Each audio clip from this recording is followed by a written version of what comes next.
بسم اللہ الرحمن الرحیم۔ السلام علیکم ورحمۃ اللہ۔ بسم اللہ الرحمن الرحیم۔ عزیز طلبہ، آج مقامات حریری کا سبق نمبر 110 ہیں۔ آج کے سبق میں ہم المقامۃ العاشرہ الرحبیہ سے شروع کریں گے اور رأیت غلاما افرغ فی قالب الجمال تک پڑھیں گے۔ تو آئیے شروع کرتے ہیں۔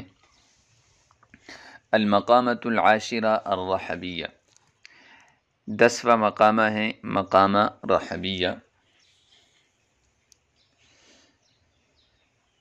10ویں مقامے میں علامہ حریری رحمہ اللہ نے ایک قسم اپنی طرف سے مرتب کی ہیں، جس کے ضمن میں انسانی چہرے کے محاسن اور برائیوں کا بھرپور بیان موجود ہے، اور اس کے ساتھ ساتھ ایک قاضی کی دل کی بیماری یعنی امرت پرستی کا بھی انہوں نے ذکر کیا ہے، اور پھر مقامے کے آخر میں ان کو بھرپور طریقے سے نصیحت بھی کی۔ قصے کی ترتیب یوں دی گئی ہیں کہ حارث مشہور شہر رحبہ مالک میں جاتے ہیں۔ وہاں ایک خوبصورت لڑکے کو وہ دیکھتے ہیں کہ ایک بوڑھے نے اسے آستین سے پکڑا ہوا ہے اور دعویٰ کر رہا ہے کہ اس لڑکے نے اس کے بیٹے کو قتل کیا ہے، جبکہ لڑکا مسلسل اس کا انکار کر رہا ہے۔ بالآخر دونوں شہر کے حاکم کے پاس جاتے ہیں، جو امرت پرستی کا مریض ہوتا ہے۔ وہاں جا کر بوڑھا اپنا دعویٰ بیان کرتا ہے۔ حاکم بوڑھے سے کہتا ہے کہ اگر آپ کے پاس 2 عادل گواہ موجود ہیں تو ٹھیک، ورنہ آپ اس سے قسم لے لیں۔ بوڑھا کہتا ہے اس نے میرے بیٹے کو تنہائی میں قتل کیا ہے، تو میں کہاں سے گواہ لا سکتا ہوں، اس لیے میں اسے قسم دوں گا اور میرے ہی قسم کے الفاظ اس کو دہرانے ہوں گے۔ لڑکا ان الفاظ کو دہرانے سے انکار کرتا ہے اور اپنی چال سے حاکم کو اپنا گرویدہ بنا دیتا ہے، عاشق بنا دیتا ہے، اور اشاروں سے اسے بتا دیتا ہے کہ اگر حاکم اس کو چھڑوا دے تو بعد میں وہ اس کی خواہش کی تکمیل کرے گا۔ چنانچہ حاکم اپنی طرف سے 100 دینار پر فیصلہ کر دیتا ہے اور بوڑھے سے کہتا ہے کہ 100 دینار پر آپ اکتفا کر لیں اور لڑکے کو چھوڑ دیں۔ 20 دینار تو اسی وقت ادا کر دیتا ہے اور باقی کا وعدہ کر دیتا ہے کہ کل میں باقی ماندہ دینار کو ادا کروں گا۔ بوڑھا کہتا ہے کہ جب تک باقی دینار ادا نہ کیے گئے ہوں اس وقت تک یہ لڑکا میرے پاس رہے گا اور میرے قبضے میں رہے گا، یہ میں آپ کو حوالے نہیں کر سکتا۔ چنانچہ حاکم چلا جاتا ہے۔ حارث ابن حمام ابو زید کو پہچان لیتا ہے اور اسے قسم دیتا ہے کہ کیا وہ ابو زید ہیں؟ تو وہ کہتا ہے جی ہاں میں ابو زید ہوں۔ دونوں وہ رات قصہ گوئی میں گزارتے ہیں، اور صبح ہونے سے پہلے ابو زید حارث کے ہاتھ میں ایک رقعہ تماتا ہے کہ جب میں فرار ہو جاؤں تو یہ رقعہ حاکم کو دے دینا، جس میں 12 اشعار ہوتے ہیں، جن میں حاکم کو تنبیہ کی گئی ہوتی ہے کہ آنکھوں کی حفاظت اور عشق و محبت سے اجتناب ضروری ہے، کیونکہ آپ تو ایک بہت ذمہ دار پوسٹ پہ ہیں، آپ کے ساتھ یہ چیزیں نہیں جچتی۔ آپ کو انصاف کے ترازو کو فعال رکھنا چاہیے اور ان امراض میں اور ان دلی خواہشات کی تکمیل میں انصاف پر حرف نہیں آنے دینا چاہیے۔ چنانچہ اس طرح ابو زید حاکم سے رقم بٹور کر چلا جاتا ہے۔ اس مقامے میں کل 12 اشعار ہیں۔ حکل حارث بن حمام، حارث بن حمام روایت کرتے ہیں، قال فرماتے ہیں ہتف بی داعی الشوق الی رحبۃ مالک ابن طوق، کہ شوق کے داعی نے مجھے پکارا مالک ابن توق کے شہر رحبہ کی طرف۔ فلبیتہ، چنانچہ میں نے لبیک کہا اس کی پکار پر، ممتطیاً شملتاً ومنتظیاً عزمتاً مشمعلتاً۔ ممتطیاً سوار ہوتے ہوئے، شملتاً ایک تیز رفتار اونٹنی پر، ومنتظیاً اور بے نیام کرتے ہوئے، عزمتاً مشمعلتاً بلند و بالا اور پختہ عزم کو۔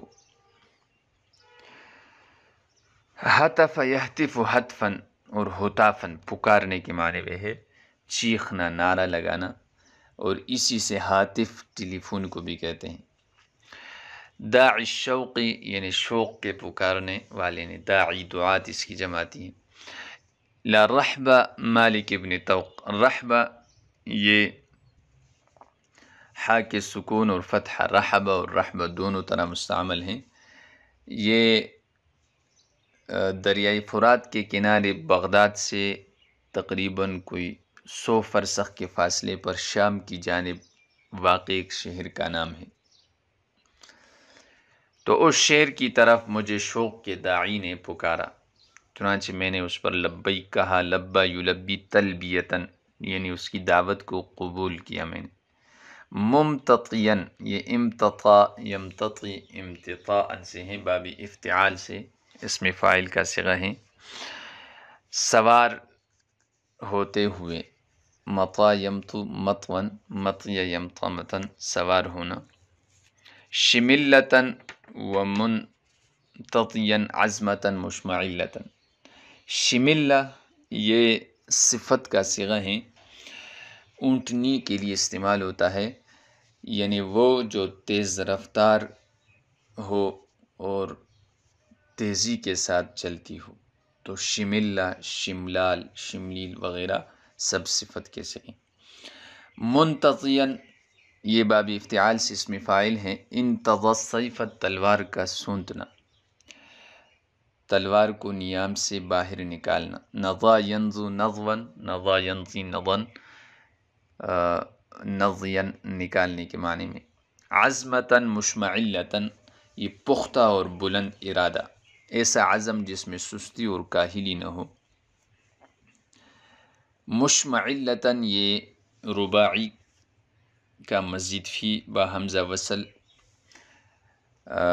کے باب اقشعر سے ہیں، اور اس میں فاعل کا صیغہ ہے اشمعل الرجل، بلند و اشرف ہونا، تو مشمعل یعنی بلند و بالا ہونا۔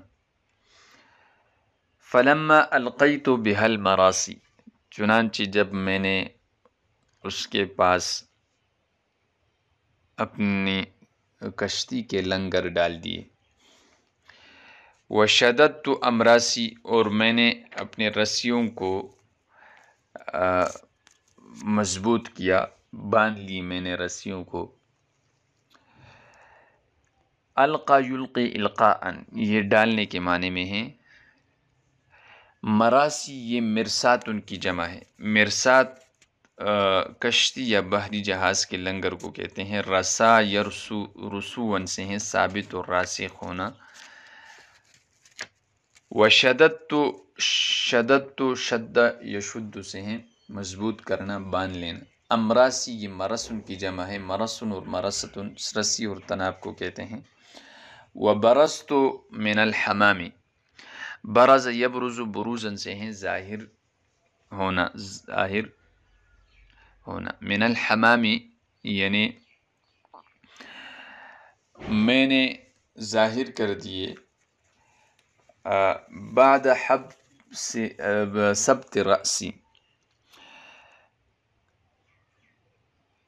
یعنی حمام سے میں نکلا، ظاہر ہوا اپنے سر کے منڈوانے کے بعد۔